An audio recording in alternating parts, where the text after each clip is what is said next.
Navire français d'exploration et de recherche, l'André Malraux est affecté au service du DRASM, le département des recherches archéologiques, subaquatiques et sous-marines créé par André Malraux, alors ministre dans les années 60. Actuellement dans le port de Fontvieille, il a reçu la visite du souverain qui a pu découvrir ses multiples caractéristiques. Il a pour vocation de dresser l'inventaire, l'étude, réaliser la valorisation de tout ce qui relève du patrimoine immergé, qui, comme chacun sait, est vraiment le patrimoine de l'humanité, c'est-à-dire tout ce qui présente un intérêt historique, archéologique ou artistique et qui se trouve consigné, c'est des pages de mémoire englouties qui se trouvent consignées sur le fond de la mer.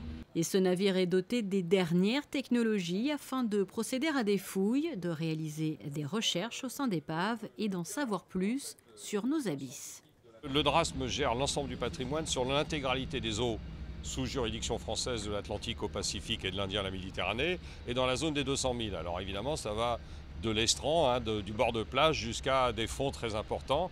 Et donc on a développé ici au DRASM un certain nombre d'outils robotisés spécifiques pour la recherche archéologique sous-marine, et nous allons en présenter quelques-uns au Prince.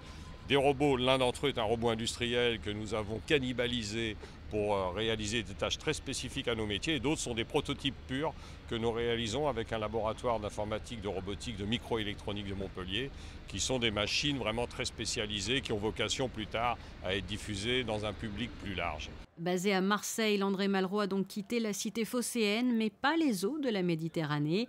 Les équipes du DRASM tenaient tout particulièrement à présenter ce navire respectueux de l'environnement à son Altesse Sérénissime le Prince Albert II, très engagé en faveur de la préservation des mers et des océans. Pour nous, c'est important d'abord parce qu'on veut établir des coopérations spécifiques avec le musée océanographique et l'Institut océanographique à Monaco. Par ailleurs, le prince est quand même une personnalité qui aujourd'hui a une réputation extraordinaire dans le domaine du maritime. Il semblait un peu difficile, notre base est à Marseille, même si on travaille sur l'ensemble des eaux françaises, mais il semblait difficile qu'on n'ait pas un jour l'opportunité de lui présenter nos travaux et de voir avec lui si on peut établir des passerelles de coopération avec Monaco.